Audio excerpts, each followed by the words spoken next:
स्वागत है। आज हम ऑडिटिंग की दुनिया में उतर रहे हैं और बात करेंगे एक बहुत ही महत्वपूर्ण स्टैंडर्ड SA 230 यानी ऑडिट डॉक्यूमेंटेशन पर। नमस्ते। हाँ, ये टॉपिक काफी अहम है। हमारे पास स्टडी मटेरियल का चैप्टर 6 है और देखिए, हमारा लक्ष्य है CA इंटर जनवरी 26 परीक्षा के लिए इस टॉपिक पर एकदम क्रिस्टल क्लियर समझ बनाना। बिल्कुल, कॉन्सेप्चुअल क्लैरिटी बहुत जरूरी है। हाँ, और हम ये भी देखेंगे कि पिछले सालों के पेपर्स मतलब PYQs और RTPs में यहाँ से क्या पूछा गया है, कौन से कॉन्सेप्ट्स बार बार आते हैं और कहाँ से MCQs बन सकते हैं, ये भी देखेंगे। बिल्कुल, सब कुछ आसान हिंदी इंग्लिश मिक्स में। तो चलिए शुरू करते हैं। सबसे पहला सवाल, आखिर ये ऑडिट डॉक्यूमेंटेशन है क्या भला? सही शुरुआत है। देखिए, SA 230 कहता है कि ये ऑडिटर के किए गए काम का रिकॉर्ड है, मतलब एक लेखा जोखा। अच्छा, किस तरह का लेखा जोखा? इसमें क्या क्या आता है, जैसे आपने क्या ऑडिट प्रोसीजर्स किए, आपको क्या जरूरी ऑडिट एविडेंस मिला, रेलेवेंट ऑडिट एविडेंस जिसे कहते हैं, और आप किन नतीजों पे पहुंचे, इन सब का रिकॉर्ड। इसे आम भाषा में लोग वर्किंग पेपर्स या वर्क पेपर्स भी कह देते हैं। हाँ। पर ये सिर्फ फाइलों का ढेर नहीं है, समझिए ये पूरे ऑडिट प्रोसेस का सबूत है। सबूत? यानी ये दिखाता है कि ऑडिटर ने अपना काम ठीक से किया। बिल्कुल। इसके दो मुख्य उद्देश्य हैं जो स्टैंडर्ड बताता है। पहला, ये ऑडिटर की रिपोर्ट का आधार बनता है, basis for the auditor's report. अच्छा। ऑडिटर जो ओपिनियन दे रहा है वो हवा में नहीं दे रहा, उसका बेसिस इन डॉक्यूमेंट्स में होता है। और ये एक पर्याप्त और उचित रिकॉर्ड, मतलब सफिशिएंट एंड अप्रोप्रिएट रिकॉर्ड होना चाहिए। और दूसरा उद्देश्य? दूसरा, ये साबित करता है कि ऑडिट तय मानकों यानी स्टैंडर्ड्स ऑन ऑडिटिंग, एसेस, और जो भी कानूनी या रेगुलेटरी जरूरतें हैं उनके हिसाब से प्लान और परफॉर्म किया गया था। ओके। और भी फायदे हैं फिर? हाँ, कई सारे प्रैक्टिकल फायदे हैं। आप सोचिए, ये पूरी एंगेजमेंट टीम के लिए एक रोड मैप की तरह काम करता है। कैसे? ऑडिट प्लान करने और उसे करने में मदद मिलती है। फिर सीनियर्स को जूनियर्स का काम डायरेक्ट और सुपरवाइज करने में आसानी होती है। अच्छा। और किसकी क्या जिम्मेदारी थी ये भी साफ रहता है, मतलब अकाउंटेबिलिटी तय होती है। और मैंने सुना है ये भविष्य के ऑडिट्स के लिए भी काम आता है, ऐसा कुछ? जरूर। कुछ मामले ऐसे होते हैं जो सालों साल चलते हैं, मैटर्स ऑफ कंटिन्यूइंग सिग्निफिकेंस जिन्हें कहते हैं, उनका रिकॉर्ड रखने से अगले ऑडिट्स में मदद मिलती है। साथ ही ये क्वालिटी कंट्रोल रिव्यू के लिए SQC 1 के अनुसार जो होते हैं, और बाहरी इंस्पेक्शंस, एक्सटर्नल इंस्पेक्शंस के लिए भी जरूरी है। हाँ, जैसे स्टडी मटेरियल के इलस्ट्रेशन 1 में भी इशारा है, ये सिर्फ काम खत्म होने के बाद की फॉर्मेलिटी नहीं बल्कि प्लानिंग स्टेज से ही इसका महत्व शुरू हो जाता है। बिल्कुल सही, प्लानिंग में भी इसका रोल है। समझ गया। तो ये तो हुई बात कि क्यों जरूरी है।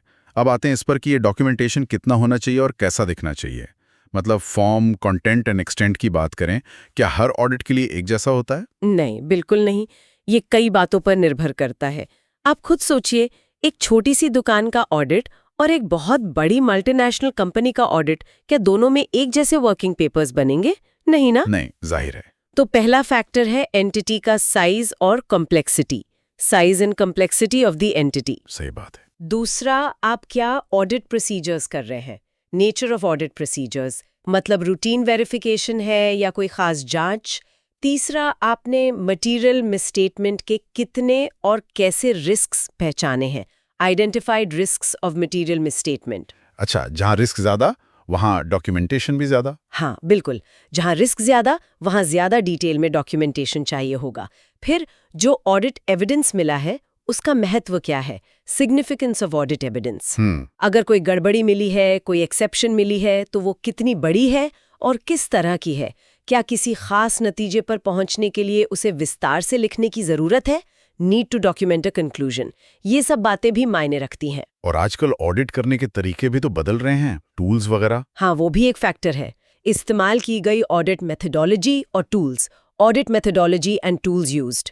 लेकिन इन सब फैक्टर्स के बावजूद एक बेसिक पैमाना है। क्या पैमाना है वो? वो पैमाना ये है कि डॉक्यूमेंटेशन इतना डिटेल्ड और क्लियर होना चाहिए कि एक दूसरा अनुभवी ऑडिटर, एक्सपीरियंस्ड ऑडिटर, जिसे पहले इस ऑडिट के बारे में कुछ नहीं पता था, वो इसे देखकर समझ जाए कि कौन से ऑडिट प्रोसीजर्स किए गए, उनकी प्रकृति, समय और सीमा क्या थी, नेचर, टाइमिंग्स, एक्सटेंट। ओके।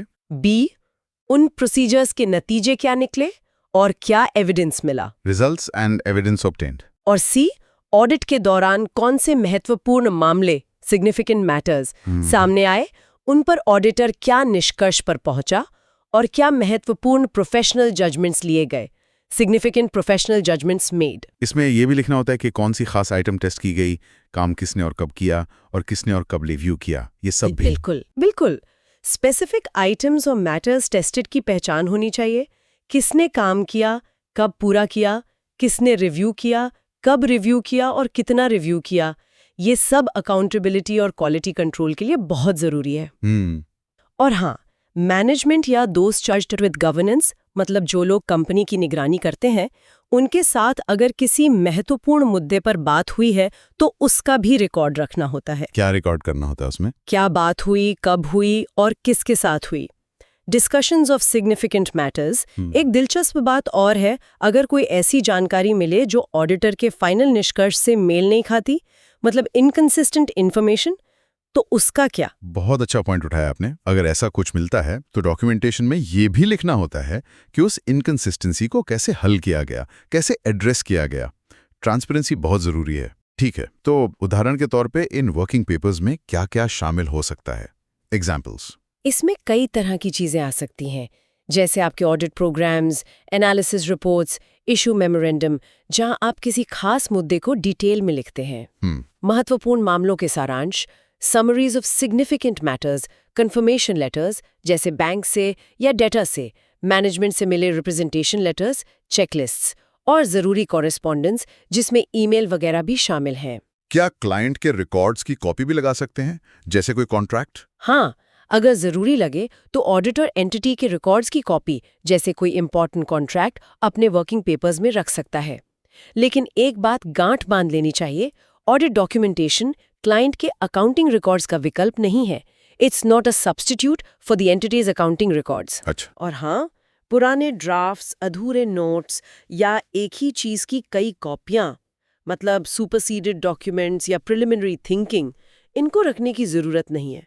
हमें काम की फाइनल जानकारी चाहिए, फालतू का ढेर नहीं। अब आते हैं एक बहुत ही महत्वपूर्ण पहलू पर, टाइमली प्रिपरेशन। सोर्स मटेरियल कहता है कि डॉक्यूमेंटेशन समय पर बनाना बहुत जरूरी है। ऐसा क्यों है? ये परीक्षा के नजरिए से भी अहम लगता है मुझे। बिल्कुल अहम है, और अक्सर एमसीक्यूज में ये कॉन्सेप्ट टेस्ट होता है। आप सोचिए, अगर आप काम आज कर रहे हैं और उसके नोट्स 1 महीने बाद बनाएंगे, तो क्या वो उतने सटीक, उतने एक्यूरेट होंगे? शायद नहीं होंगे। समय पर डॉक्यूमेंटेशन बनाने से ऑडिट की क्वालिटी बेहतर होती है। साथ ही जब ऑडिटर अपनी रिपोर्ट फाइनल कर रहा होता है, उससे पहले उसे मिले एविडेंस और निकाले गए निष्कर्षों का ठीक से रिव्यू, इफेक्टिव रिव्यू और मूल्यांकन करना आसान हो जाता है। जो डॉक्यूमेंटेशन काम करते समय या उसके तुरंत बाद बनता है, वो ज्यादा भरोसेमंद होता है। Documentation prepared after the audit work has been performed is likely to be less accurate. ये लाइन याद रखने जैसी है। सही कहा। अभी सारे डॉक्यूमेंट्स रखे कहाँ जाते हैं? एक टर्म है ऑडिट फाइल। ये क्या होता है? ऑडिट फाइल बस वो जगह है, वो फोल्डर या स्टोरेज मीडिया, फिजिकल या इलेक्ट्रॉनिक, जहां एक खास ऑडिट एंगेजमेंट से जुड़े सारे ऑडिट डॉक्यूमेंटेशन को इकट्ठा करके रखा जाता है। ओके, एक तरह का कंटेनर। हाँ बिल्कुल। स्टडी मटेरियल का इलस्ट्रेशन 2 इसी बात को साफ करता है। ये उस ऑडिट के सभी वर्किंग पेपर्स के लिए एक कंटेनर है। और इन डॉक्यूमेंट्स को फाइल में लगाने का भी कोई नियम है? मतलब assembly of the final audit file, कोई टाइम लिमिट वगैरह? हाँ, नियम है।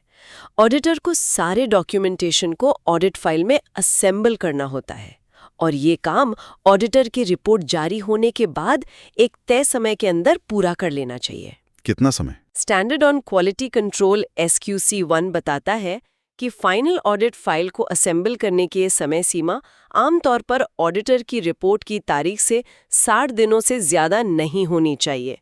Not ordinarily more than 60 days after the date of the auditor's report. 60 दिन, ये तो याद रखने वाली बात है, एग्जाम के लिए जरूरी। अच्छा, क्या इस 60 दिन के पीरियड में कोई नया ऑडिट का काम कर सकते हैं या कुछ बदल सकते हैं? नहीं, ये ध्यान रखना बहुत जरूरी है। ये 60 दिन का पीरियड सिर्फ एक एडमिनिस्ट्रेटिव प्रोसेस के लिए है। इसमें आप कोई नया ऑडिट प्रोसीजर नहीं कर सकते या कोई नया निष्कर्ष नहीं निकाल सकते। That's crucial. तो फिर क्या कर सकते हैं इन 60 दिनों में? हाँ, कुछ प्रशासनिक काम कर सकते हैं, जैसे पुराने या गैर जरूरी डॉक्यूमेंट हटाना, वर्किंग पेपर्स को ठीक से तरतीब देना, सॉर्टिंग, इकट्ठा करना, कोलेटिंग और क्रॉस रेफरेंस करना। ओके। फाइल कंप्लीशन चेकलिस्ट पर साइन करना। हाँ। और हाँ, वो ऑडिट एविडेंस डॉक्यूमेंट करना जो ऑडिटर ने रिपोर्ट की तारीख से पहले प्राप्त किया था, डिस्कस किया था और टीम मेंबर्स के साथ सहमत हुआ था। अच्छा, वो कर सकते हैं। हाँ, बशर्ते वो सब रिपोर्ट डेट से पहले हो चुका हो। लेकिन एक बार ये 60 दिन की अवधि पूरी हो गई और फाइनल ऑडिट फाइल असेंबल हो गई, तो फिर ऑडिटर उसके रिटेंशन पीरियड के खत्म होने से पहले उसमें से कोई भी डॉक्यूमेंटेशन डिलीट या डिस्कार्ड नहीं कर सकता। फाइल एक तरह से सील हो जाती है। अच्छा, तो ये रिटेंशन पीरियड कितना होता है? ये फाइल कब तक संभाल कर रखनी होती है? ये भी SQC 1 में होगा। हाँ। इसके लिए भी SQC 1 का नियम है। ऑडिट एंगेजमेंट्स के लिए ये रिटेंशन पीरियड आमतौर पे ऑडिटर की रिपोर्ट की तारीख से कम 7 साल होता है। No shorter than 7 years from the date of the auditor's report. 7 साल? हाँ, और अगर ग्रुप ऑडिट की रिपोर्ट है और वो पेरेंट कंपनी की रिपोर्ट से बाद की तारीख की है, तो ग्रुप ऑडिटर की रिपोर्ट की तारीख से 7 साल गिने जाएंगे। तो ये 2 नंबर 60 दिन असेंबली के लिए और 7 साल रिटेंशन के लिए परीक्षा के लिए बहुत महत्वपूर्ण है, खासकर MCQs के लिए। बिल्कुल। ये टाइमलाइंस अक्सर पूछी जाती हैं। 60 दिन फाइल असेंबल करने के लिए, रिपोर्ट डेट के बाद, और 7 साल तक उसे संभाल कर रखने के लिए रिपोर्ट डेट से या ग्रुप रिपोर्ट डेट से। इन्हें अच्छे से याद रखना चाहिए। ठीक है, ये नोट कर लिया। अब जरा उन महत्वपूर्ण मामलों, सिग्निफिकेंट मैटर्स, और उनसे जुड़े महत्वपूर्ण professional judgements, significant professional judgements के डॉक्यूमेंटेशन पर आते हैं। कैसे तय होता है कि कोई मामला महत्वपूर्ण है? ये तो सब्जेक्टिव नहीं लगता? देखिए, जजमेंट तो लगता है, लेकिन ये तथ्यों और परिस्थितियों का एक ऑब्जेक्टिव एनालिसिस होता है। कुछ इंडिकेटर्स होते हैं, जैसे वो मामले जिनसे बड़े रिस्क जुड़े हों, सिग्निफिकेंट रिस्क्स, या ऑडिट प्रोसीजर के नतीजों से लगे कि फाइनेंशियल स्टेटमेंट्स में मटीरियल मिसस्टेटमेंट हो सकती है, या ऑडिटर को अपने रिस्क असेसमेंट को बदलने की जरूरत महसूस हो, रिवीजन ऑफ रिस्क असेसमेंट। और अगर ऑडिट करने में कोई खास दिक्कत आई हो तो? हाँ, बिल्कुल। ऐसी परिस्थितियां जिनसे ऑडिटर को जरूरी प्रोसीजर करने में काफी कठिनाई हुई हो, significant difficulty in applying necessary procedures, वो भी महत्वपूर्ण मानी जा सकती हैं। अच्छा। या फिर ऐसी फाइंडिंग्स जिनकी वजह से ऑडिटर को अपनी ओपिनियन मॉडिफाई करनी पड़े या रिपोर्ट में एम्फेसिस ऑफ मैटर पैराग्राफ डालना पड़े, ये सब सिग्निफिकेंट मैटर्स की श्रेणी में आ सकते हैं। और इन मामलों पर लिए गए प्रोफेशनल जजमेंट्स को डॉक्यूमेंट करना क्यों इतना जरूरी बता रहे हैं? यहाँ एक गहरी बात है। देखिए, जब ऑडिटर कोई महत्वपूर्ण जजमेंट लेता है तो उसे डॉक्यूमेंट करने से उस जजमेंट के पीछे की सोच, उसका रैशनल साफ होता है। ये न सिर्फ ऑडिटर के निष्कर्ष को मजबूती देता है, बल्कि उस जजमेंट की क्वालिटी को भी दर्शाता है। और ये बाद में रिव्यू करने वालों के लिए बहुत उपयोगी होता है, चाहे वो क्वालिटी कंट्रोल रिव्यूअर हो या अगले साल की audit team. It explains the auditor's conclusions and reinforces the quality of the judgment. जैसे किन स्थितियों में जजमेंट डॉक्यूमेंट करना खास तौर पे जरूरी होगा? कोई उदाहरण? कई स्थितियों में। मान लीजिए स्टैंडर्ड कहता है कि ऑडिटर को किसी जानकारी पर विचार करना है, तो ऑडिटर ने क्या विचार किया और किस नतीजे पर पहुंचा, ये लिखना जरूरी है। ठीक है। या जब ऑडिटर अकाउंटिंग एस्टिमेट्स, जैसे प्रोविजन फॉर डाउटफुल डेट्स, उसकी रीजनेबिलिटी का आकलन करता है, जो काफी सब्जेक्टिव होता है। या फिर अगर किसी डॉक्यूमेंट की प्रामाणिकता, ऑथेंटिसिटी पर शक हो और ऑडिटर आगे जांच करता है, इन सब में प्रोफेशनल जजमेंट लगता है और उसे डॉक्यूमेंट करना चाहिए। इसी से जुड़ा एक टर्म है कंप्लीशन मेमोरेंडम या ऑडिट डॉक्यूमेंटेशन समरी। ये क्या चीज है? क्या ये बनाना जरूरी है? ये जरूरी नहीं है, पर कुछ ऑडिटर्स, खासकर बड़े या जटिल ऑडिट्स में, एक समरी डॉक्यूमेंट बनाते हैं। इसमें ऑडिट के दौरान सामने आए सभी महत्वपूर्ण मामलों और उन्हें कैसे निपटाया गया, एड्रेस किया गया, उसका सार होता है। तो इसका फायदा क्या है? इससे पूरी ऑडिट फाइल का रिव्यू करना ज्यादा आसान और प्रभावी, इफेक्टिव एंड एफिशिएंट हो जाता है। ये ऑडिटर को ये सोचने में भी मदद करता है कि क्या कोई ऐसा उद्देश्य है जिसे वो हासिल नहीं कर सका। चलिए, अब उस क्लासिक सवाल पर आते हैं जो अक्सर दिमाग में आता है और जिसका जिक्र इलस्ट्रेशन 3 में भी है। इन वर्किंग पेपर्स का असली मालिक कौन है, क्लाइंट या ऑडिटर? हाँ, ये एक अहम सवाल है और SQC1 इसका साफ जवाब देता है। जब तक कोई कानून या रेगुलेशन कुछ और ना कहे, ऑडिट डॉक्यूमेंटेशन ऑडिटर की संपत्ति है, प्रॉपर्टी ऑफ द ऑडिटर। यानी क्लाइंट का उस पर हक नहीं है, वो मांग नहीं सकता, सीधे तौर पर नहीं। हाँ, ऑडिटर अपनी मर्जी से एट इट्स डिस्क्रेशन डॉक्यूमेंटेशन के कुछ हिस्से या उसकी समरी क्लाइंट को दे सकता है, एक्सट्रैक्ट्स दे सकता है। लेकिन कोई शर्त यह है कि ऐसा करते समय ऑडिटर को ये सुनिश्चित करना होगा कि इससे उसके किए गए काम की वैधता, validity of the work performed, या उसकी स्वतंत्रता, इंडिपेंडेंस पर कोई आंच ना आए। ये भी एक बहुत पॉपुलर MCQ पॉइंट है, ओनरशिप ऑफ वर्किंग पेपर्स। तो कुल मिलाकर परीक्षा के नजरिए से इस चैप्टर में क्या खास ध्यान रखना है, समराइज करें तो? देखिए, जैसा हमने बात की, ऐसे 230 और SQC1 के मूल सिद्धांत बहुत महत्वपूर्ण है। ऑडिट डॉक्यूमेंटेशन की परिभाषा, उसके उद्देश्य, वो 60 दिन की असेंबली टाइमलाइन और 7 साल का रिटेंशन पीरियड, ये सब MCQs के लिए हॉट टॉपिक्स हैं। ओनरशिप वाला पॉइंट भी, और कॉन्सेप्ट्स के लिहाज से, कंसेप्चुअल क्लैरिटी के लिए ये समझना जरूरी है कि डॉक्यूमेंटेशन का फॉर्म, कंटेंट और एक्सटेंट किन फैक्टर्स पर निर्भर करता है। वो एक्सपीरियंस्ड ऑडिटर वाला टेस्ट समझना महत्वपूर्ण है कि कोई और समझ सके कि काम कैसे हुआ। क्यों सिग्निफिकेंट मैटर्स और प्रोफेशनल जजमेंट्स को डॉक्यूमेंट करना जरूरी है, इसके पीछे का लॉजिक समझना होगा। रटने से ज्यादा एप्लीकेशन पर फोकस करना चाहिए। स्टडी मटेरियल में जो केस स्टडी और MCQs दिए हैं, वो एप्लीकेशन समझने में कैसे मदद करते हैं?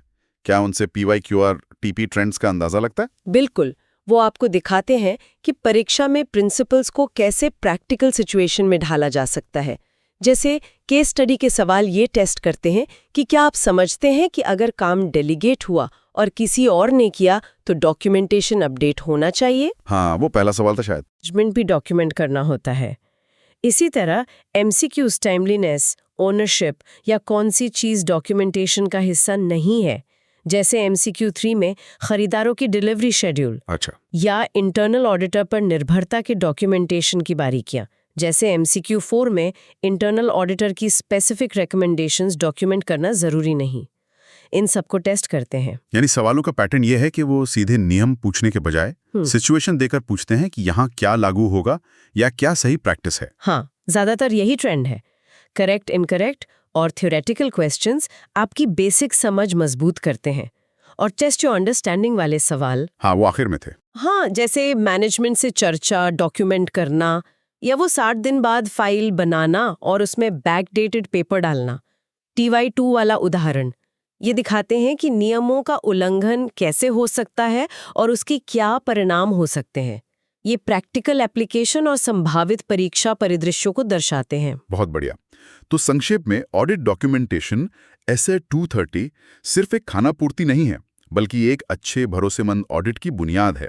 ये ऑडिटर की रिपोर्ट को आधार देता है, नियमों का पालन सुनिश्चित करता है और ऑडिटर को सुरक्षित भी रखता है। एकदम सही कहा। याद रखने वाली मुख्य बातें हैं: पर्याप्त और उचित डॉक्यूमेंटेशन क्यों जरूरी है, इसके मुख्य उद्देश्य क्या हैं, अनुभवी ऑडिटर टेस्ट क्या है, 60 दिन की असेंबली और 7 साल की रिटेंशन अवधि, SQC1 और ऑडिटर का मालिकाना हक। अगर ये कॉन्सेप्ट्स क्लियर हैं तो परीक्षा में सवाल कैसे भी घुमाकर पूछा जाए, आप उसे संभाल लेंगे। चलिए, आज के लिए इतना ही। जाने से पहले हमारे श्रोताओं के लिए एक सोचने वाला सवाल छोड़ जाते हैं। हमारे सोर्स मटेरियल में शुरू में डिजी लॉकर का जिक्र था। हाँ, था। सोचिए, अगर भविष्य में ऑडिटर्स के लिए ऐसी कोई सेंट्रलाइज्ड सिक्योर इलेक्ट्रॉनिक स्टोरेज सुविधा आम हो जाए, तो ऑडिट एविडेंस को संभालने, उसकी सुरक्षा, सिक्योरिटी और उस तक पहुंच, एक्सेसिबिलिटी के तरीकों पर इसका क्या असर पड़ेगा? क्या इससे ऑडिट का तरीका बदलेगा? दिलचस्प सवाल है। इसके क्या फायदे और क्या चुनौतियां हो सकती हैं, इस पर विचार जरूर कीजिएगा। बिल्कुल। अगली बार मिलेंगे एक नए विषय के साथ। धन्यवाद। धन्यवाद।